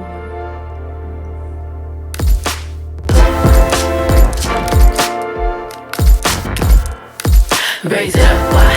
Raise it up. Raise it up, why? Raise it up. Hey, raise it up, why? Raise it up. Raise it up, why? Hey, raise it up. Hey, raise it up, why? Raise it up. Raise it up, why? Raise it up.